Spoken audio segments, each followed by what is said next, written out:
warahmatullahi wabarakatuh. Salam sejahtera untuk kita semua. Om Swastiastu, Namo Buddhaya, salam kebajikan. Perkenalkan, saya Ika Panggiwayu Ningtyas, dosen Bahasa Indonesia yang saat ini akan menjelaskan materi tentang ragam bahasa. Ragam bahasa adalah materi yang ada di dalam MK Bahasa Indonesia yang merupakan MK wajib untuk Universitas UIN Sultan Taha Saifuddin Jambi. Adapun CPNK atau indikator dalam pembelajaran ini, mahasiswa mampu memahami dan mengaplikasikan apa itu ragam bahasa, mulai dari ragam bahasa lisan, tulisan, resmi, tidak resmi, bahkan ada juga ragam bahasa dialek dan ragam bahasa asing. Ragam bahasa, kalau kita lihat dari sebuah artikel yang ditulis oleh Muhlisin Riyadi di tahun 2023, ragam bahasa ini merupakan variasi bahasa yang muncul karena ketidakhomogenan dari seorang penutur ke penutur lainnya. Penggunaannya disesuaikan dengan situasi komunikasi seperti hubungan antar pembicara, topik, tempat, medium, serta konteks sosial di saat petutur itu bertemu.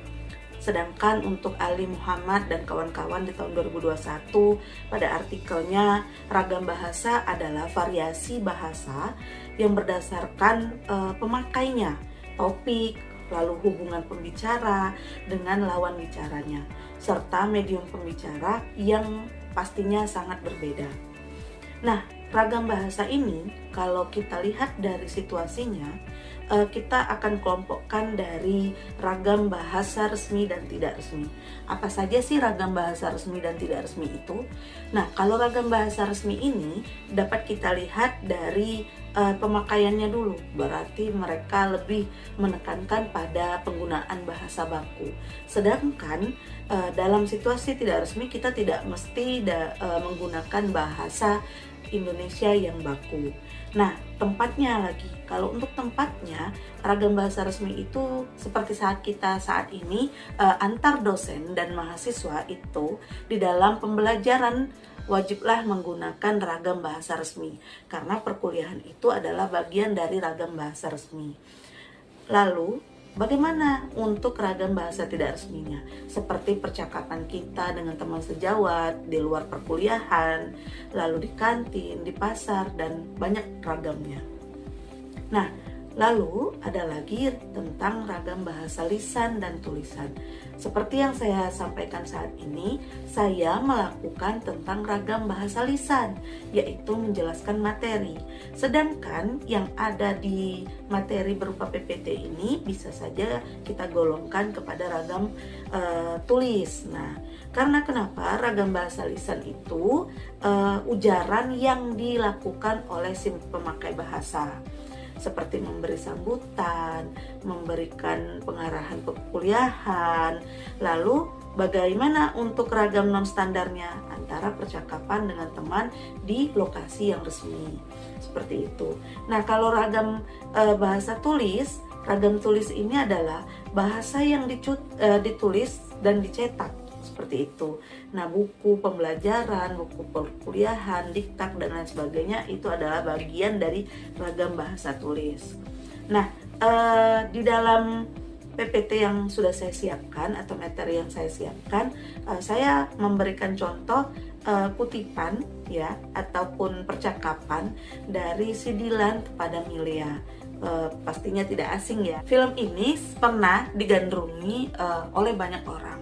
Maka saya mengambil contoh ragam bahasa lisannya itu ketika percakapan si Dilan dan Milea di dalam bus.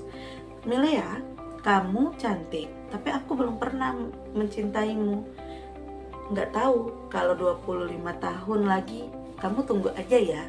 Lalu si Milea menjawab, lama amat, perasaan dialognya tidak seperti ini. Nah, apa yang dilakukan oleh Milea dan Dilan ini merupakan bagian dari bahasa lisan.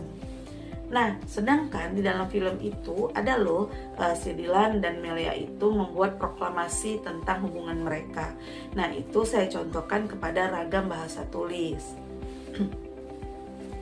Nah, ragam bahasa lisan ini apa sih yang bisa kita tahu kalau itu oh itu ragam bahasa lisan loh. Nah, dari unsur suprasegmentalnya, aksen, nada, tekanan, lalu gerak-gerik tangan, mata, kepala, pokoknya gestur itu sangat juga menentukan. Seperti sekarang, saya marah karena kamu tidak membuat tugas. Nah, dari yang contoh saya berikan itu adalah dari ragam bahasa lisan.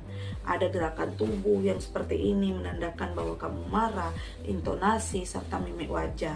Nah, komunikasi yang secara langsung ini sehingga terikat oleh kondisi, situasi, dan waktu.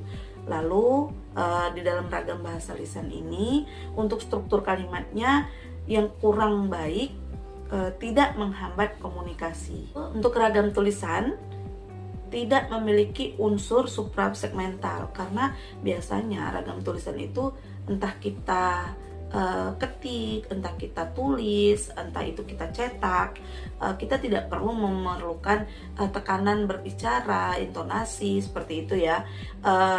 Tapi yang sangat perlu diperhatikan itu adalah penyusunan kalimat. Karena kenapa? Di dalam tulisan itu kalau tanpa tanda baca, maka kalimat tersebut atau tulisan tersebut juga sulit kita pahami. Komunikasinya secara tidak langsung, sehingga sangat tidak terikat oleh kondisi, situasi, dan tempat. Lalu yang ketiganya, struktur kalimat yang kurang baik akan menghambat komunikasi. Nah, itu tadi, kalau kita tidak menggunakan tanda baca yang benar, maka akan menghambat komunikasi kita. Nah, ditinjau berdasarkan hubungan antar penutur, ada 4 ragam bahasa. Ragam bahasa resmi, ragam bahasa santai, ragam bahasa tidak resmi, sama ragam bahasa yang lawak.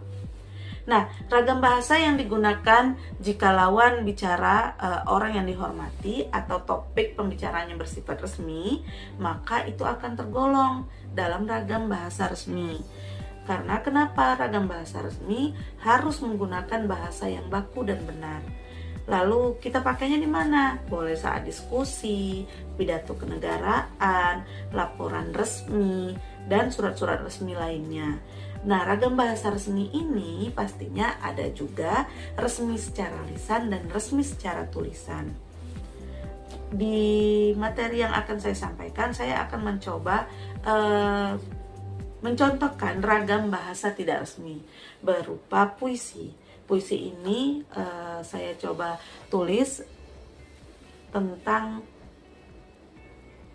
melepasmu. Aku tidak memiliki hak untuk kamu. Kembali pada rasa yang sama. Aku hanya memiliki hak untuk memendam rasa katamu, mari kita berteman. Nah, di sini ada beberapa bait tambahan lainnya.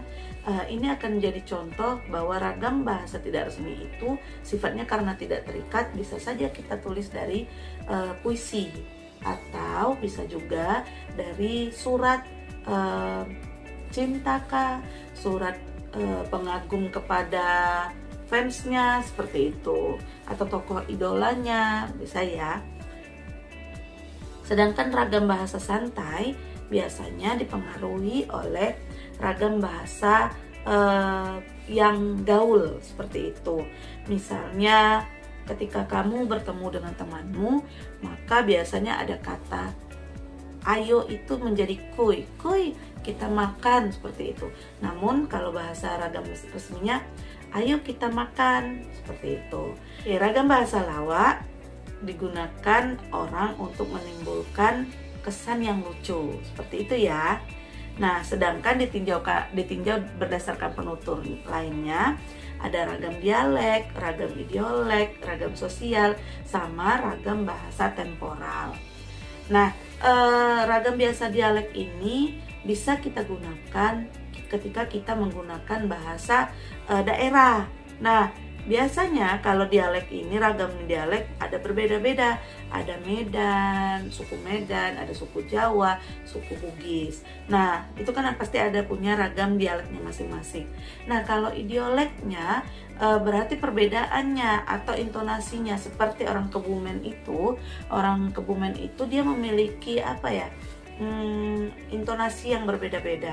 Kalau ragam sosial seperti ini saya contohkan, kata wanita karir, apakah dia bisa kita ganti dengan cewek karir? Nah, otomatis tidak bisa ya.